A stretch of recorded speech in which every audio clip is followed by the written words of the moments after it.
Bonjour, je suis Raphaël et je vous emmène voyager avec moi dans le monde de l'ésotérisme, de la spiritualité et de l'invisible. Chaque semaine, nous retrouvons nos invités pour parler magnétisme, numérologie, médiumnité, communication animale et j'en passe. Et tout ça de manière très terre-à-terre, bien sûr. Ils retracent leur parcours qui les ont amenés à se connecter à l'autre monde et nous expliquent leur façon de voir la vie avec un grand V. Pragmatique ou non, soyez les bienvenus dans le podcast Les Mondes Subtils. Bonjour à tous. Aujourd'hui, je reçois Gaëtane Hannon, une femme avec un parcours fascinant qui a toujours été passionnée par la santé. Elle a travaillé pendant des années comme docteur en pharmacie quand la vie lui a montré un beau jour qu'il y avait un autre chemin à prendre. L'Ayurveda s'est alors présenté dans sa vie et lui a permis d'avoir un regard autre, plus holistique sur la santé et le fonctionnement de l'être humain. Bonjour Gaëtane, merci d'avoir accepté mon interview. Merci à toi aussi Raphaël.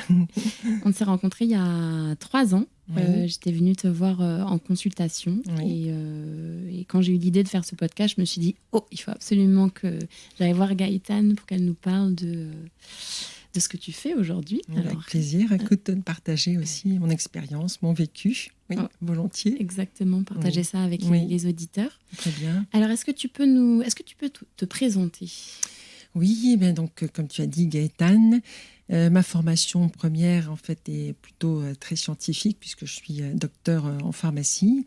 Et puis, au cours de mon vécu, de mes expériences et de mes rencontres, petit à petit, en fait, je suis allée vers l'Ayurveda, qui est une médecine ancestrale et qui est plus dans la dimension que j'affectionne, c'est-à-dire une approche plus holistique et plus globale de la santé.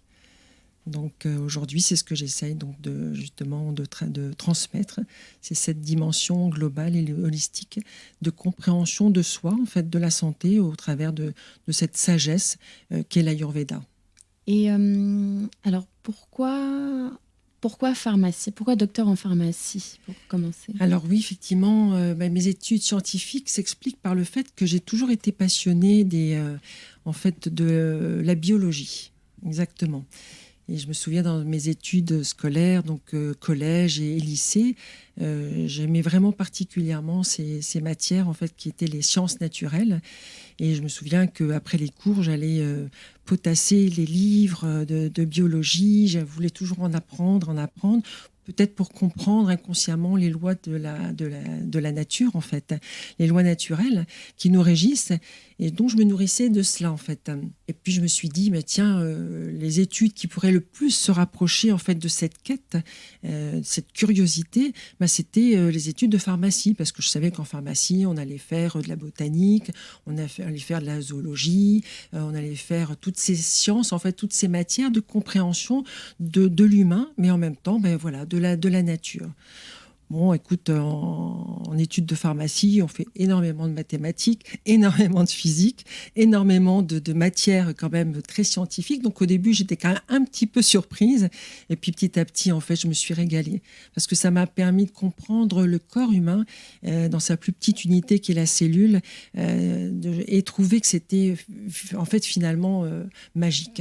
Il y avait vraiment une magie dans cette orchestration en fait de toutes ces cellules, de toutes ces transformations, de ces réactions biochimiques. C'était juste magnifique, en fait. Donc, voilà mes études de pharmacie. Pourquoi ? Et qu'est-ce qui s'est passé après ? Donc, en fait, je suis sortie en tant que bonne étudiante avec mon diplôme de docteur en pharmacie, toute fière malgré tout, parce que c'était quand même 6 années d'études. Et puis, j'ai commencé tout simplement ma carrière en officine. Et puis, écoute, petit à petit, peut-être que je n'étais pas tout à fait, au fond, complètement satisfaite. Et un jour, je me souviens, j'étais enceinte de ma 2e fille. Je vois arriver un monsieur, donc un vieux monsieur, je dirais peut-être 70 ans maintenant avec du recul. Et puis, il me présente son ordonnance, 14 médicaments.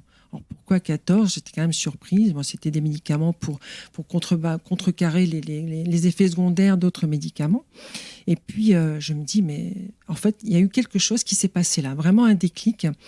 Et je me suis dit, mais je ne peux pas, en fait, je ne peux plus cautionner, en fait, comme pour moi, un empoisonnement de la personne. Et à partir de ce moment-là, j'ai eu une prise de conscience. C'est comme un éveil, ça a été assez brutal. Je peux même dire presque physiquement, j'ai senti cette manifestation de cet éveil avec une main qui, dans le dos, me poussait et me disait, mais maintenant, tu vas faire autrement et autre chose. Et effectivement, à partir de ce moment-là, j'ai commencé à me poser d'autres questions, de vraies questions sur la santé, le pourquoi du comment de la maladie et surtout, mais les causes de la maladie en fait. Et c'est à ce moment-là que j'ai commencé à m'ouvrir à d'autres formations, à d'autres approches de la santé. On pourrait en citer quelques-unes, je pense. Donc les fleurs de Bach, il y a eu l'aromathérapie, la phytothérapie, la médecine orthomoléculaire. Et donc, en fait, je n'ai eu de cesse que de comprendre le corps, mais autrement que cette approche scientifique, que bien sûr je ne néglige pas, absolument pas, mais vraiment avec une démarche beaucoup plus ouverte et globale. Et c'est à partir de ce moment-là que, eh bien, je crois que le chemin vers l'Ayurveda a commencé réellement, en fait. Comment tu le perçois, cet épisode maintenant avec du recul ? Eh bien, écoute, je me dis que tout est juste et que certainement c'est quelque chose qui devait déjà être inscrit en moi. Cette quête de sens, ce pourquoi du comment, pourquoi la maladie, les causes de la maladie. Et je me disais, en fait, au travers de mes lectures, de mes rencontres, on n'est pas fait que d'un corps physique. On a un corps qui est spirituel, on a un corps qui est émotionnel. Donc, c'est très bien les études scientifiques, mais ça ne répond pas à toutes les questions. Et je pense que ce qui m'est arrivé, finalement, c'était m'ouvrir à toutes ces autres, ces autres corps, ces autres manifestations de l'individu sur Terre. Donc, je pense que ça a été le début d'un chemin. Peut-être que mon âme me demandait, en fait, d'aller vers ce chemin. Et voilà, ça a été l'élément déclencheur. C'était la situation qui m'a ouvert cet autre chemin, en fait. Donc, et sur le moment, tu l'as vécu comment ? T'as compris ? J'ai compris, parce que je pense que j'étais déjà, depuis un certain temps, déjà dans une quête, tu vois, dans une démarche de foi, de spiritualité, de compréhension, de sens de la vie. Donc, ça, avec des expériences qui m'étaient arrivées aussi personnelles, plus ou moins, on pourrait dire mystiques aujourd'hui. Donc, j'ai compris que c'était un message qui ne s'explique certainement pas de façon rationnelle, mais j'ai compris qu'il était pour moi et que c'était en fait peut-être vraiment intimement une partie de moi, en fait, de mon être, qui s'exprimait et qui voulait dire, mais écoute, vas-y, tu as autre chose à proposer, tu as autre chose à comprendre et va sur ce chemin, prends ce chemin qui finalement est mon chemin, en fait, tu vois, aujourd'hui. Oui, là, tu te sens vraiment sur ton chemin. Oui, complètement. Avec l'Ayurveda, oui, on en reparlera, je suppose. Donc, oui, bien sûr, complètement alignée. Mais le chemin, c'est ce qui est le plus important. En fait, c'est ce qui te fait comprendre et te fait connaître qui tu es. C'est le chemin qui compte. C'est pas si tu veux, la finalité. Au final, c'est vraiment le chemin. C'est les expériences, les rencontres. C'est tout ça qui enrichit une vie, en fait, et un être humain, bien sûr. Oui, qui t'amène là où on est aujourd'hui, là où on sera demain aussi. Oui, tout à fait. Et c'est valable pour tout le monde, en fait. Tu vois, c'est valable pour tout le monde, bien sûr. Et alors, comment s'est passée ta rencontre avec l'Ayurveda ? Alors, bien écoute, comme je t'explique, j'ai commencé à faire tas de formations. Je lisais pas mal de lectures, et notamment dans ce thème-là, sur ce thème-là, donc Deepak Chopra, si on peut le citer, La santé parfaite, puis tas d'autres livres. Et puis, écoute, voilà, je suis sortie de ce circuit pharmacie, officine. Et puis, j'ai décidé à un moment de ma vie de créer mon propre concept où je m'y retrouvais, en fait, avec cette proposition plus globale, plus holistique, on va dire, de la santé. Et dans ce magasin, en fait, j'ai proposé des huiles essentielles, je proposais des fleurs de Bach, etc. Et puis, voilà, j'ai référencé une marque de cosmétiques qui s'appelait Lakshmi à l'époque, qui veut dire donc déesse de la beauté. Et c'est au cours de la formation donc, de cette marque que je rencontre le PDG, le dirigeant de l'entreprise, qui distribue entre autres les huiles essentielles, Herbes et Traditions, pour ne pas les citer, qui sont d'excellente qualité. Et cet homme, en fait, vient nous faire un petit débrief à la fin de la formation pour nous parler de l'Ayurveda, puisque Lakshmi est une gamme de cosmétiques quand même inspirée des concepts de l'Ayurveda, donc avec les doshas, Vata, Pitta, Kapha, dont on va reparler. Et puis, ben voilà, écoute, il nous explique, je te dis il m'explique parce que j'ai l'impression qu'il m'a parlé, qu'à moi. Et là, il nous parle des grands concepts de l'Ayurveda, mais vraiment en 15 minutes, tu vois. Et là, je me dis, mais c'est ça, en fait. C'était la pièce manquante du puzzle. J'avais donc fait plein de formations, tu vois, je m'étais intéressée à plein de sujets de santé. Et puis, il me manquait cette pièce maîtresse. Et voilà. Et donc là, l'Ayurveda, donc, ce qui veut bien dire donc Ayurveda, connaissance de la vie, j'ai dit, mais enfin, je trouve cette médecine, cette discipline qui va peut-être me répondre à des questions plus existentielles, plus profondes. Et donc, voilà, toujours est-il que je tombe, je crois bien, dans l'Ayurveda, voilà, on tombe dans le chaudron, tu sais, et donc je tombe en amour de l'Ayurveda, en fait. Et effectivement, ça s'est vérifié complètement juste, puisque après, j'ai fait cette formation donc, de plusieurs années et qui m'a amené justement à comprendre ce qu'était l'Ayurveda, à la fois dans son approche tout à fait, je dirais, scientifique, puisque maintenant on peut démontrer scientifiquement ce que les sages connaissaient déjà de façon intuitée il y a 5000 ans. Et donc voilà, il y a cette démarche scientifique, mais il y a aussi toute cette approche spirituelle en fait de la santé, et c'est ça qui me manquait dans mes études scientifiques. J'avais cette approche scientifique, certes, non négligeable, incontournable, j'ai envie de dire, mais il y avait aussi cette dimension-là spirituelle que l'Ayurveda m'a apportée, puisque tu entends dans Ayurveda, Veda, et Veda veut dire la connaissance. Voilà. Une belle histoire quand même. Une belle histoire. Et c'est quoi l'Ayurveda pour imagine quelqu'un qui n'a jamais entendu le mot, qui n'en a jamais entendu parler. Alors l'Ayurveda, donc dont on entend d'abord, c'est du sanskrit, et donc Ayurveda, on entend Ayur et Veda. Ayur veut dire la vie et Veda veut dire la connaissance. Donc c'est bien la science de la vie, la connaissance de la vie. Donc l'Ayurveda, c'est une médecine qui s'enseigne donc de nos jours. Il faut à peu près 13 années d'études pour pouvoir approcher l'Ayurveda, et souvent c'est d'ailleurs de famille, de père en fils que s'enseigne l'Ayurveda. Mais donc c'est vraiment la connaissance de la vie, c'est la connaissance des lois donc, de la vie, les lois du cosmos, les lois donc, de nos propres lois en fait internes. Et donc c'est une médecine qui est on ne peut plus d'actualité, puisque c'est une médecine qui va en fait avoir une approche globale. On va soigner le corps physique. Bien, certes, on a des outils pour cela. Et puis, on va soigner aussi le corps émotionnel, puisqu'on est fait d'émotions. Mais on va bien sûr soigner aussi un corps spirituel, puisqu'on est aussi fait d'une âme. Donc, en fait, ça vraiment, c'est une médecine ancestrale. Elle est reconnue d'avoir plus de 5000 ans, puisqu'elle prend sa source dans les Védas, qui est donc le grand livre on pourrait dire de la connaissance. Et aujourd'hui, elle est complètement d'actualité, puisque on l'enseigne toujours. Et elle répond justement peut-être encore plus à cette quête de comprendre l'origine des maladies, la cause des maladies. C'est ce que l'Ayurveda, justement, nous enseigne. C'est toujours comprendre la cause des maladies. Voilà, donc on pourrait dire, voilà, c'est vraiment une démarche à la fois globale, mais en même temps de compréhension de notre système de santé, mais par justement les causes d'une maladie, en fait, tu vois. Donc c'est une médecine qui est on ne peut plus d'actualité, au contraire, encore peut-être plus, tu vois. Oui, parce qu'en fait, on va à la source des mots. Exactement. Et c'est ce que cherche cette médecine-là. C'est à partir du moment où tu connais la cause d'une maladie ou d'un déséquilibre, parce qu'il n'y a pas toujours la maladie, il peut y avoir un déséquilibre. À partir du moment où tu connais la cause, tu peux agir sur cette cause. Et donc, de ce fait-là, le déséquilibre naturellement, le corps est intelligent, il a cette homéostasie, cette intelligence, cette proportion en fait à se réparer, à s'auto-guérir. Et à ce moment-là, tu vas avoir effectivement une amélioration, voire peut-être une guérison. Ou alors, si la maladie est déjà installée depuis de longues années, tu peux avoir au moins on va dire, un ralentissement de son processus de dégradation, tu vois.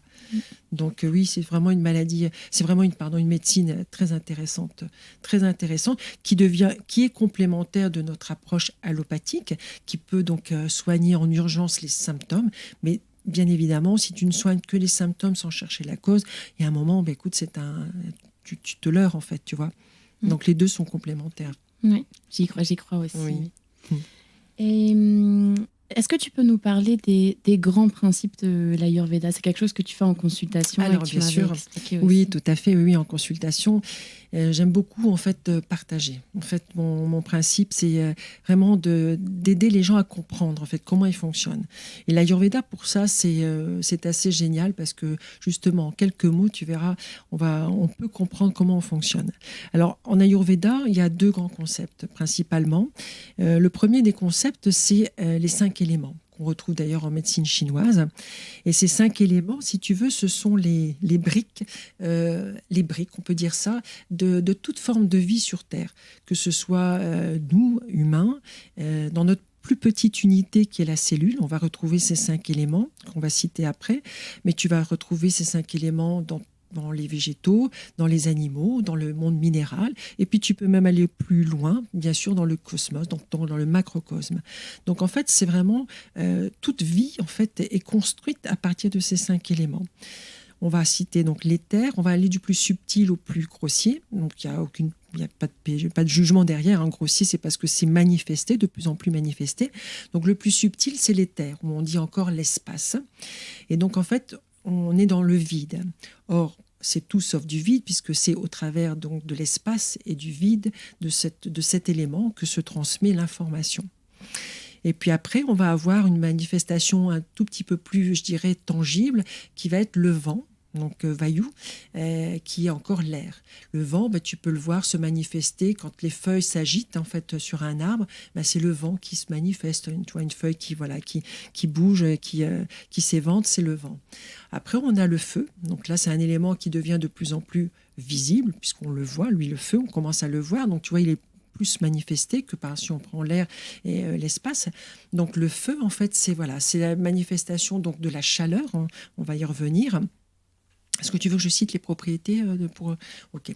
Donc le feu, qui donne donc de la chaleur. Donc c'est vraiment la force, mais on y reviendra.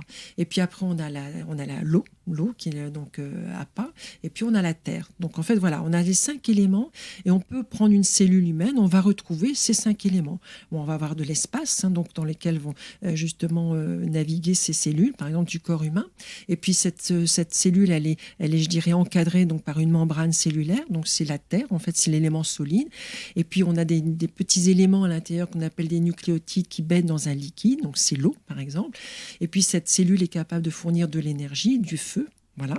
Et puis on a effectivement le vent, donc qui est le mouvement de tous ces nucléotides au sein de la cellule. Donc on voit bien que tu vois dans la plus petite structure, la plus petite unité, qui est donc la cellule humaine, on retrouve ces 5 éléments. Donc l'espace, l'air, le vent encore, le feu, l'eau et la terre. D'accord ? Et puis après, on a un deuxième concept qui est le concept des doshas. Effectivement, on parle de dosha, ça veut dire fonction, c'est manifestation, ce sont les fonctions essentielles donc, qui justement nous animent. Et ces fonctions, en fait, sont appelées encore dosha. Dosha qui voudrait dire en sanskrit défaut. Pourquoi ? Parce qu'ils sont en permanence, je dirais, dans une dynamique et une tendance à un déséquilibre, déséquilibre. Donc c'est défaut en sanskrit exactement. Le premier des doshas, c'est le vata. Le vata est constitué en fait des deux premiers éléments, les plus subtils, qui sont les terres et le vent. Donc vata, c'est quand on voit l'air, on pense au mouvement. Donc vata veut dire en sanskrit le mouvement. Et puis tu as le feu et l'eau qui vont donner pitta. Pitta, en fait, veut dire la bile en sanskrit. Et elle est constituée à peu près, ce pitta, cette fonction, à 90% de feu. On va voir après, si tu veux, quelques propriétés. Et puis pour terminer, on a le kapha. On dit kapha ou kapha. Kapha, on va dire, est constitué d'eau et de terre. Donc c'est l'élément les plus solides. Et kapha veut dire flegme en sanskrit. Le sanskrit, si tu veux, c'était la langue parlée au temps donc des rishis. Les rishis, c'était les sages de cette époque, donc des Védas. Et en fait, ces rishis recevaient la connaissance par donc des états de conscience modifiés et recevaient, en fait, traduisaient si tu veux, cette connaissance sous forme d'un langage, d'une langue qui vibrait de façon très subtile et qu'on appelait le sanskrit. Donc aujourd'hui, d'ailleurs, on l'enseigne le sanskrit. Mais donc en Ayurveda, tout est transmis et tout est appris en sanskrit. Donc tu imagines la complexité quand même de l'approche de la médecine. Hein. Et du coup, par rapport au dosha, donc c'est-à-dire que nous, chaque personne, on est constitué de ces 5 éléments. Et donc de ces 3 doshas. Et donc de ces 3 doshas. Exactement. Et moi, ce que j'ai compris en tout cas, c'est que on a tous un dosha dominant. Alors en fait, voire 1 ou 2 d'ailleurs. En fait, à ta naissance, tu arrives avec un pourcentage de dosha, donc de vata, de pitta, de kapha, principalement donc d'ailleurs amené par la maman et par le père, mais principalement par la maman. C'est ce qui va constituer, si tu veux, ta carte d'identité selon l'Ayurveda qu'on va appeler Prakruti. Donc en fait, tu vas avoir effectivement dans cette Prakruti 1, donc voire 2 doshas dominants. Donc on va parler de constitution monodoshique quand il y a un vraiment dosha qui prédomine, et voire didoshique quand tu as deux doshas, rarement tridoshique. Tridoshique, ce serait l'équilibre, si tu veux, 33%. On peut d'ailleurs déterminer cette prakruti ou vikruti, je vais expliquer pourquoi, à l'aide de tests. Il y a des petits tests simples que tu peux trouver, tu vois. Et donc, en fait, effectivement, donc, qu'est-ce que ça veut dire, donc, une prakruti monodoshique, didoshique ou tridoshique? Effectivement, tu vas avoir un dosha, vata, pitta ou kapha, qui va se manifester, mais à la fois physiquement, donc tu vas avoir des traits, des caractéristiques de type vata, de type pitta ou de type kapha, comme tu vas avoir aussi un profil émotionnel, caractère, psychologique, de pensée, etc., de type monodoshique, didoshique ou tridoshique, tu vois. Donc c'est vraiment quelque chose qui est de l'ordre du manifesté, en fait, tu vois, de dire une constitution didoshique, mais tu peux voilà vraiment avoir les caractéristiques à tous les niveaux, d'accord ? Et puis, au cours de la vie, en fait, tu vas subir, on va dire, ou vivre des expériences à la fois, je dirais, parentales, sociétales, éducationnelles, etc., mais aussi des habitudes alimentaires, plus ou moins bonnes, mais aussi tu vas être rythmé bien par les saisons, par les journées, c'est le rythme circadien, et tout ceci, si tu veux, peut à un moment se manifester de façon délétère, c'est-à-dire que tu vas avoir un dosha qui est souvent ton dosha dominant dans ta constitution de naissance, qui va se manifester de façon beaucoup plus en excès. Souvent, un déséquilibre se manifeste par un excès de dosha. Donc, tu peux avoir un excès de dosha vata parce que tu auras eu un rythme de vie pendant plusieurs années. Ça prend du temps, bien évidemment. Mais tu vas avoir un rythme de vie qui va être à l'encontre de ta propre nature et tu vas finir par dérégler ce dosha. Il va prendre donc de plus en plus d'ampleur dans ton corps physique, émotionnel, et il va donner, si tu n'y fais pas attention, si tu n'en prends pas soin, eh bien, il va donner la maladie à un moment. Il y a 6 étapes pour arriver à la maladie. Donc en fait, tu vois, c'est important d'apprendre à se connaître au travers de cette prakruti et puis de pouvoir justement agir avant que la maladie ne vienne s'inscrire en fait de façon dans la matière. Mais tu peux agir avant, en amont, sur justement ces déséquilibres de ces doshas qui en fait finalement sont des déséquilibres des éléments. Alors, est-ce que tu veux que je prenne des exemples ? Oui, je veux bien que tu nous parles de... Donc, vata, on a vu qu'au début, en fait, vata, c'était l'élément éther et air. Donc, c'est le mouvement, d'accord ? Donc, le mouvement, ça veut dire le mouvement qui nous anime à la fois, donc, à la fois locomoteur, quand tu peux marcher, quand tu peux courir, c'est du mouvement.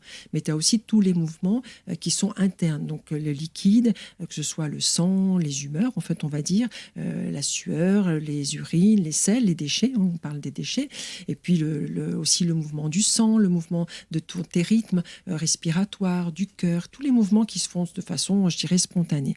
À partir du moment où tu as un vata qui s'exprime en excès, donc un mouvement en excès, eh bien, tu vas avoir... Vata va se manifester dans son excès par la douleur, la plupart du temps, ou un spasme ou une crampe.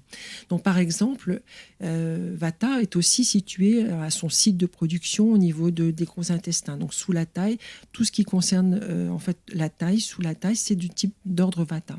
Donc, par exemple, quelqu'un qui se fait un lumbago régulièrement, ou une sciatique régulièrement, ou qui a un problème donc de mouvement, donc de locomoteur, eh bien c'est parce qu'il est dans un excès de vata. Son vata, si tu veux, s'est concentré, s'est cristallisé en excès dans le bas du dos, parce que c'est le siège de vata, c'est là où il est produit, et donc il est cristallisé, il est bloqué. Vata ne peut plus être dans sa fluidité, dans son mouvement fluide, donc il est bloqué, et il va devenir un excès. Alors bien évidemment, toute la démarche, si tu veux, du thérapeute ayurvédique, c'est de comprendre pourquoi, à un moment, il y a eu cet excès. Bon, écoute, quand on a un problème de dos, on peut dire, j'en ai peut-être plein le dos, tu vois. Donc, effectivement, il y a des causes émotionnelles derrière, mais toujours est-il que ton vata, parce qu'il est en excès, il s'est bloqué dans cette région-là et il a donné une douleur. Et il a donné peut-être jusqu'à un blocage, donc un lumbago, une sciatique. C'est un exemple, tu vois. Mais tu peux aussi avoir d'autres exemples, c'est-à-dire que comme le siège de Vata, c'est le gros intestin, quelqu'un qui va être constipé, donc c'est un problème de mouvement, d'évacuation des selles, eh bien, si Vata est en excès, encore une fois, dans son siège de production, eh bien, il va se bloquer. Donc, si tu veux, tu vas avoir une constipation, un problème donc de constipation de transit. Donc ça peut être une des manifestations de Vata. Vata, c'est aussi l'influx nerveux, c'est aussi toutes les maladies neurodégénératives. Donc, parce que c'est l'influx nerveux, la transmission donc électromagnétique en fait de l'influx. Donc ça, c'est pour Vata. Après, Pitta, c'est le feu. Pitta est représenté par le feu. Le feu, c'est quoi? C'est la chaleur. C'est la chaleur, c'est la couleur, c'est la force. Mais quand on a un excès de chaleur, eh bien, on va avoir de l'inflammation. Donc, quelqu'un qui va manifester des rhinites, par exemple allergiques, qui va faire peut-être des gastrites, qui va faire des remontées acides, qui va faire donc toutes ces manifestations en it, qui se terminent par it, eh bien, c'est donc un excès de feu, de pitta derrière, tu vois. Toujours est-il, il faut toujours essayer de comprendre pourquoi il y a cet excès de feu, en fait. Donc, c'est peut-être quelqu'un qui est dans la colère, qui est irritable, qui est frustré. Tu vois, il peut y avoir donc une accumulation de chaleur. Et à un moment, ben, voilà, ça sort et ça donne peut-être un jour une hépatite. Bon, il y a différentes causes, il n'y a pas qu'une cause. Mais toujours est-il que tu vois, tu as de la chaleur en excès à un endroit et ça donne du rouge, l'inflammation c'est la rougeur, c'est de la calor, c'est de la chaleur et donc c'est peut-être du gonflement. Donc ça c'est un excès de pitta, tu vois. Son siège de localisation c'est les organes de la digestion. Tout ce qui, puisque Pitta veut dire bile, c'est donc toute la transformation, c'est tout ce qui est d'ordre de la digestion. Donc c'est vraiment à ce niveau-là que siège le Pitta. Et puis pour Kapha, c'est tout ce qui concerne en fait l'appareil respiratoire, ORL. Donc par exemple, quelqu'un qui va être en excès de Kapha, il va avoir un excès d'eau. D'accord, puisque c'est fait d'eau et terre. Donc, on va avoir de l'excès de l'eau. Qu'est-ce que ça donne de l'eau en excès? Ça peut donner des rhumes, des écoulements, un écoulement nasal. Ça peut donner aussi des toux avec mucus, excès de mucus. Mais c'est aussi du mucus qu'on peut retrouver parfois dans les articulations, dans des articulations douloureuses, œdèmes, congestives. Mais c'est également tout ce qui est cellulite, rétention d'eau dans les tissus. D'accord? Donc, tu vois bien que derrière un dosha, il y a des éléments. Et ces éléments, s'ils s'expriment en excès, donc en déséquilibre, selon donc les habitudes de vie, etc., eh bien, on va avoir une manifestation au final physique qui va donc prendre le dessus et qui va donner de la douleur si c'est Vata, qui va donner de la chaleur si c'est Pitta, l'inflammation, et qui va donner un excédent d'eau, de mucus si c'est Kapha. Donc voilà comment s'exprime, comment ça fonctionne, si tu veux, en gros, les deux grands concepts de l'Ayurveda. Tu vois ? Ça paraît très logique, en mais fait, oui. une fois expliqué. Complètement. Ouais. Et en même temps, on est en interaction avec un tout, si tu veux, donc les lois de la nature. Regarde, par exemple, là, on est au printemps. Le printemps, c'est la saison de Kapha, où on dit Kapha se dilate. Donc, c'est la saison où on fait des rhumes, des rhinites allergiques, saisonnières. Ça se manifeste par des écoulements des yeux, nasales, etc. Donc on voit bien que c'est Kapha qui va être sursollicité, surstimulé en cette période. Donc tu vois, les saisons ont un impact aussi sur notre physiologie et puis même les journées, puisque les journées sont rythmées par nos 3 doshas. Et la vie également, les rythmes de vie. On a aussi des saisons Kapha, l'adolescence, puisqu'on se construit, c'est la cohésion. Kapha, la stabilité. Pitta, c'est la force, c'est le courage. Donc c'est la période où on va construire sa carrière, sa famille, ses projets. Et puis plus on avance dans le temps, au-delà de 60 ans, on va être dans la période Vata, où on va être, je dirais, dans l'introspection et la réflexion un peu plus vers les grandes questions existentielles de la vie. Et c'est la période où on transmet d'ailleurs, souvent. Mais on est d'accord qu'on est avec un ou deux Oui, tout à doshas fait. et qu'ils restent les mêmes Alors, toute notre vie? ah oui, en fait, le but, si tu veux, c'est une dynamique. C'est-à-dire que tu vois bien qu'un dosha, ça s'exprime, ça peut revenir à l'équilibre. Donc, c'est en permanence quelque chose qui est fluctuant, en fait, hein. Et c'est pour ça qu'on peut passer d'une prakruti à une vikruti. La vikruti, c'est le dérèglement qui s'est manifesté. Tout l'enjeu, si tu veux, c'est d'abord de comprendre pourquoi ça s'est installé, où ça s'est installé. Mais après, c'est de pouvoir avoir les moyens, c'est ce que propose l'Ayurveda, pour de retrouver cette constitution qui est finalement celle avec laquelle tu fonctionnes, celle avec laquelle tu es en équilibre pour toi, en fait, tu vois. Donc, c'est ta constitution. Mais la vie peut t'amener aussi à avoir un équilibre des 3 doshas. Tu peux arriver à trouver cet équilibre de vata, de pitta et de kapha. Tu vois, d'être bien dans ces 3 dimensions-là également. C'est possible également d'évoluer vers cela, tu vois, et de ne pas rester toujours avec la constitution monodoshique ou didoshique. Tu peux, si tu peux, en travaillant sur soi, arriver à un tridoshique. D'accord. Et toi, alors qu'est-ce que tu fais, Gaëtane, Non, mais... pour aider les gens dans les Oui, consultations? eh bien, écoute, tout ce que tu vois, je viens de te partager avec les auditeurs, ben, c'est essayer justement au cours de consultation de transmettre un message que aujourd'hui, je pense qu'avec le temps, il s'est vraiment, je dirais, précisé. C'est que en fait, au travers de l'Ayurveda, en fait, on arrive à mieux se connaître, comme tu peux l'entendre, et cette connaissance de soi nous amène à être beaucoup plus autonome en fait et souverain de notre santé. Et je dirais que c'est peut-être le but, c'est de plus tu es en autonomie et plus tu es libre en fait de décider, de faire tes choix propres pour toi. Si tu as envie de continuer à te détruire, et puis, ma foi, écoute, ça t'appartient. Mais en même temps, c'est en connaissance de cause, en fait. Et c'est aussi l'objectif, c'est ça, de mes consultations, c'est de permettre d'abord, de soulager les personnes, d'améliorer les symptômes, peut-être de leur donner des clés, en fait, mais aussi de leur transmettre ce message à mieux on se connaît et plus on peut en fait d'abord agir sur sa santé et plus on peut aussi, je dirais, être libre en fait, tu vois, et être en autonomie en fait, en autonomie par rapport à soi, mais aussi peut-être par rapport à un système qui parfois peut avoir aussi je dirais, ses déviances, et d'être toujours, tu vois, en discernement. C'est ce qu'on appelle Buddhi en Ayurveda, c'est l'intelligence, c'est le discernement, c'est l'intelligence du cœur en fait. Dans le cœur, effectivement, on a les 3 doshas, on a Pitta, Sadaka Pitta, qui est justement permettre d'aller connecter cette intelligence.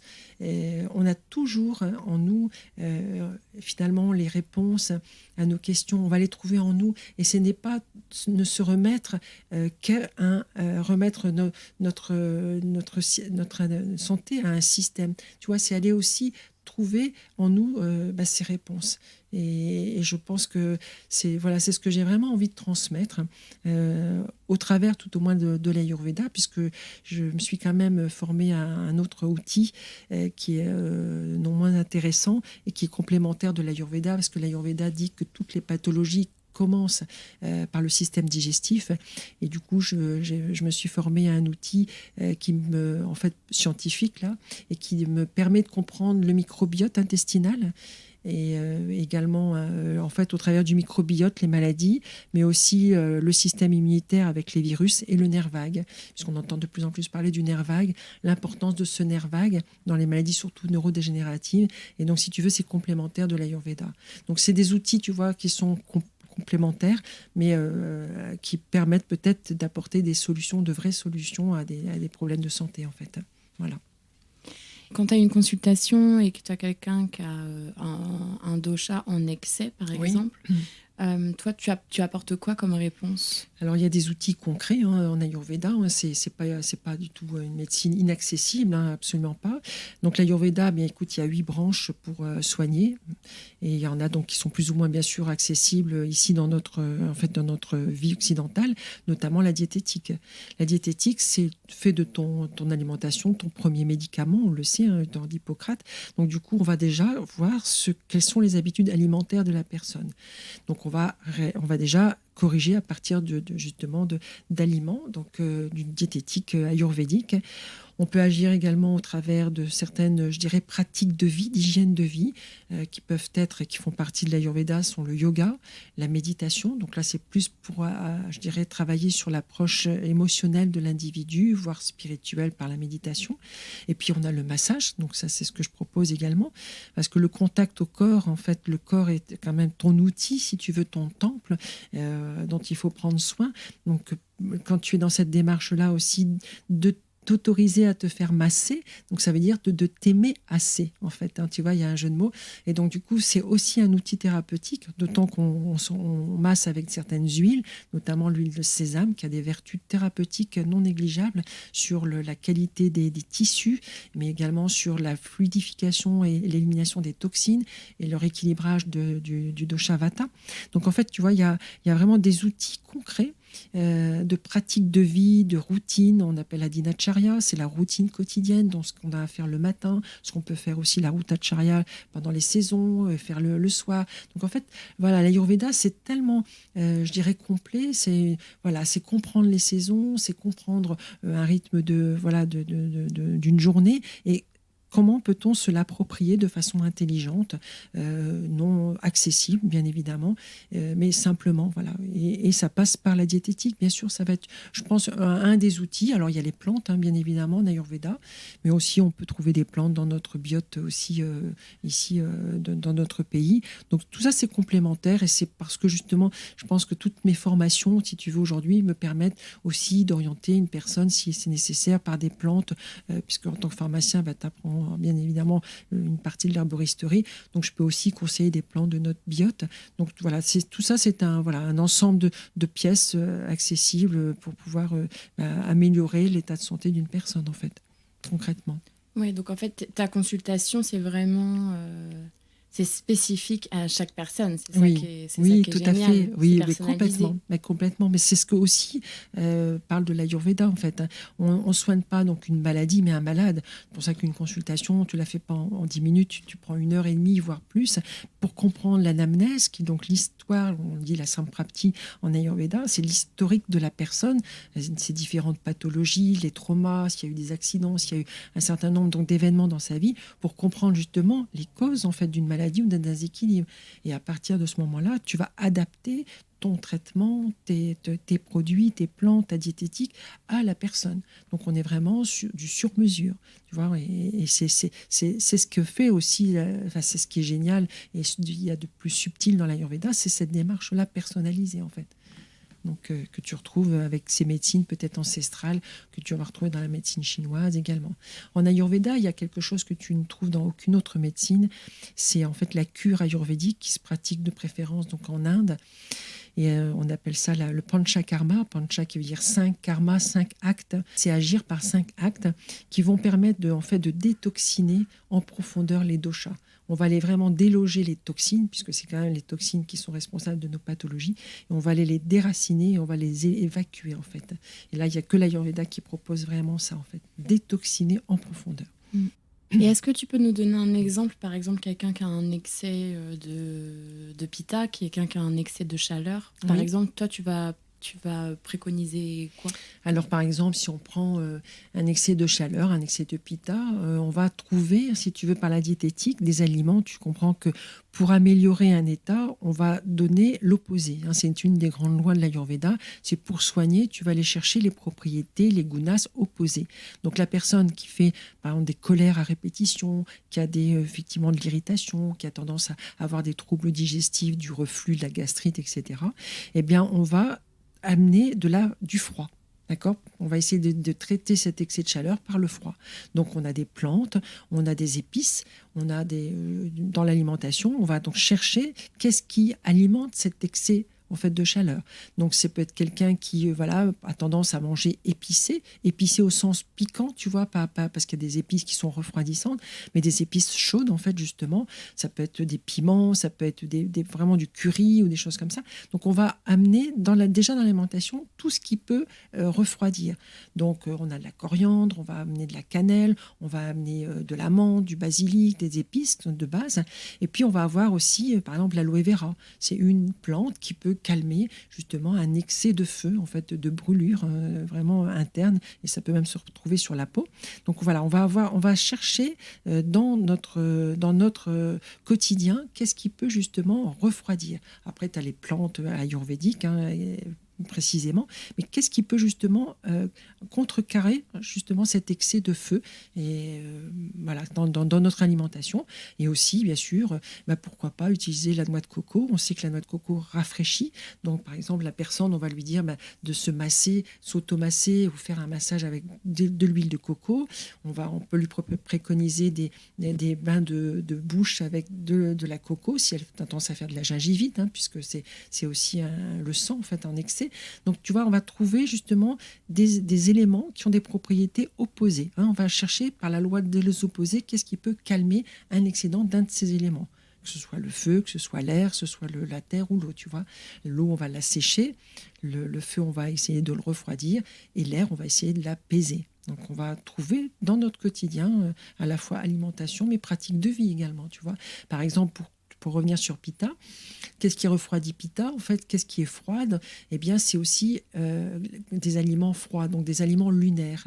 Donc, on va avoir des saveurs qui vont apaiser. Alors, on va trouver donc dans l'alimentation les saveurs telles que en fait le sucré. Pour Pitta, on va trouver l'amertume et l'astringence, qui sont des saveurs qui vont refroidir, tu vois. Et on va faire la même chose pour tous les autres doshas, en fait. Donc voilà. C'est génial. Oui. Et c'est en fait intelligent. Oui, c'est intelligent et subtil. Ça fait sens, quoi. Oui, complètement. Ah oui, c'est vraiment, comme je te disais au début en introduction, c'est vraiment une médecine contemporaine en fait. C'est quelque chose qui est vraiment s'inscrit dans l'évolution peut-être de l'humain, c'est-à-dire vraiment prise en charge de sa santé et des outils qu'on va essayer de proposer au plus simple. Mais voilà, c'est plein de sagesse en fait. C'est vraiment la vie en fait. Tu vois, connaître la vie, les lois de la vie en fait. C'est vraiment ça l'Ayurveda, oui. Et t'aimerais quoi toi aujourd'hui pour l'Ayurveda ? Tu souhaiterais quoi pour l'Ayurveda ? Que cette médecine ou cette approche philosophique soit de plus en plus répandue, bien évidemment, de plus en plus connue en France, je pense déjà pour la France, et puis que les personnes, tu vois, ont envie justement de se poser donc ces questions de comment prendre ma santé en main, et donc du coup l'Ayurveda répond complètement à cette question, cette grande question, et d'amener les gens justement à cette autonomie au travers de ces médecines qui sont pleines de sagesse finalement. Donc oui, faire en sorte que cette médecine soit connue, reconnue, et elle l'est de plus en plus d'ailleurs. On entend de plus en plus de témoignages et d'écoles en fait qui s'ouvrent à l'Ayurveda, et pourquoi pas aller se former en fait soi-même. Tu vois, il y a maintenant quand même beaucoup plus de programmes proposés pour pouvoir aller plus loin dans cette démarche-là, sans vouloir être thérapeute, mais ne serait-ce que pour soi, pour ses proches, pour sa famille, tu vois, ses amis. Déjà à ce niveau-là, oui, bien sûr, bien sûr. Merci beaucoup, Gaëtane. Écoute, ça fait un grand plaisir d'avoir partagé ce moment-là. Merci à toi. Merci. Alors, ça vous a plu ?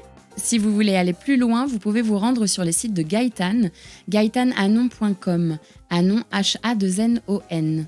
Elle sera ravie de répondre à vos questions et de vous accompagner si vous le souhaitez. Il existe également plein de livres sur l'Ayurveda disponibles en librairie si vous voulez creuser cette médecine ancestrale. Le podcast Les Mondes Subtils est disponible sur vos plateformes d'écoute préférées, Apple Podcasts, Amazon Music, Spotify, YouTube et Deezer. N'hésitez pas à le partager autour de vous et à mettre des étoiles. Si ce que je fais vous plaît et que vous en voulez plus, vous pouvez faire des dons pour me soutenir. Et j'annonce également que je lance ma newsletter en septembre. Vous pouvez vous inscrire dès maintenant pour ne rien louper lors de sa sortie. Je vous mets tous les liens dans les notes. Je vous retrouve vendredi prochain pour un nouvel épisode avec Catherine, encore une femme incroyable avec un parcours tout aussi incroyable. Catherine était médecin et Catherine est aujourd'hui éveilleuse d'âme. Vous allez sûrement vous demander comment elle est passée de l'un à l'autre, quel a été son cheminement. Elle vous raconte tout la semaine prochaine. Je voudrais remercier plusieurs personnes sans qui ce projet n'aurait pas pu voir le jour. Merci déjà à tous les invités pour leur temps, leur confiance et leur bonne humeur. J'ai vraiment adoré mes moments avec chacun de vous. Un grand merci à ma chou, ma sœur de cœur, Alix de Crécy, qui s'est occupée de la stratégie digitale et qui m'a encouragée à aller au bout de ce projet. Un grand merci aussi au brillantissime directeur artistique Éric de Crécy pour toute la création visuelle que je trouve tout simplement sublime. Merci à Alice Krief des Belles Fréquences qui a réalisé le mixage et réparé mes petites erreurs. Merci à ma sirène, Marie Sala, pour son écoute et son soutien. Et enfin, un grand merci à Baboun et Mamouchka de toujours me suivre dans mes aventures folles. Allez, salut, à la semaine prochaine!